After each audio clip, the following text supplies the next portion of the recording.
Good morning, my friends. Today we're going to talk about Chapter 2, Lesson 1. And first you have to know some math words. Very, very important. Because in 5th grade, a lot of times the questions will say, find the quotient of these two numbers. If you don't know what a quotient is, you don't even know where to start. So it's very important to review your math words.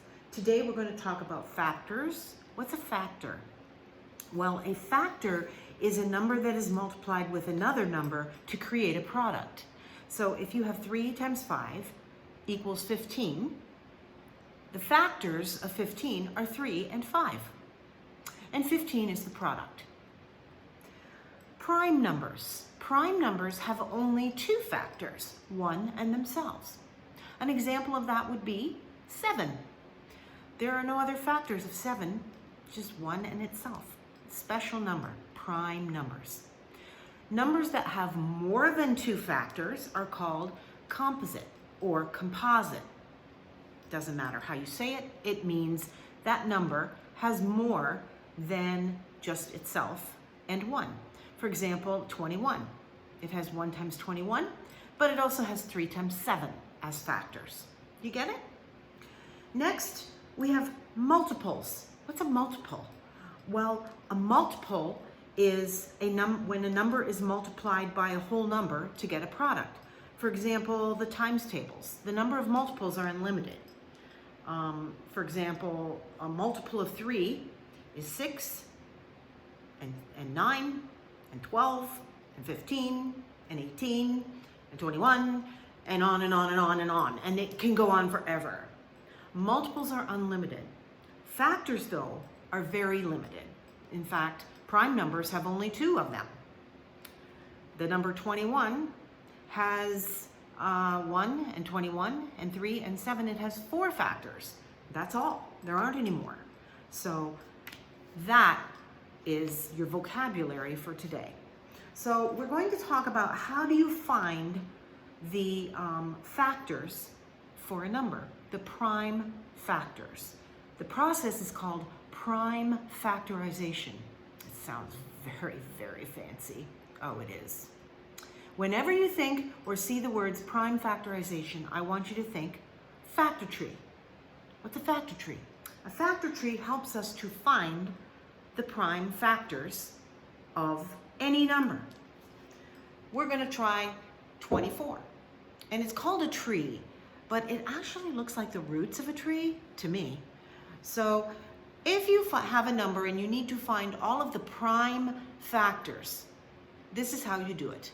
So you think of the factors of 24 besides 1 in itself. You can't do 1 in itself.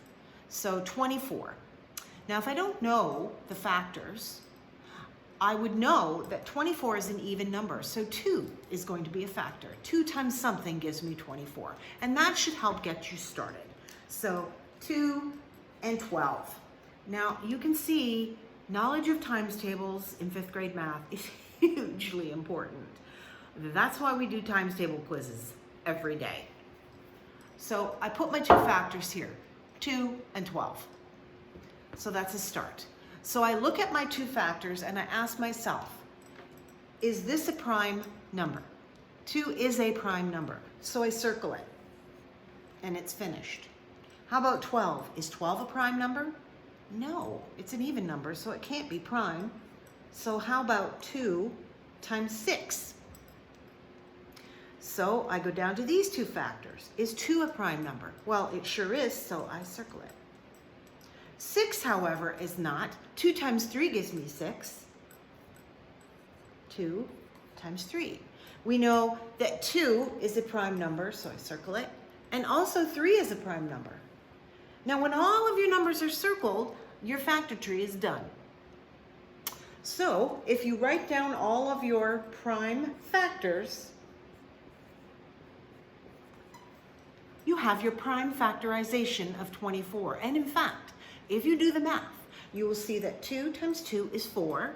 4 times 2 is 8. 8 times 3 is 24. So, it's correct. That's called a factor tree, which is really a factor root, but it's called a factor tree. That's the prime factorization of 24. Isn't that cool? It makes it really easy if you know your times tables. If you don't, and you have a special accommodation to use a times table chart, you can do that.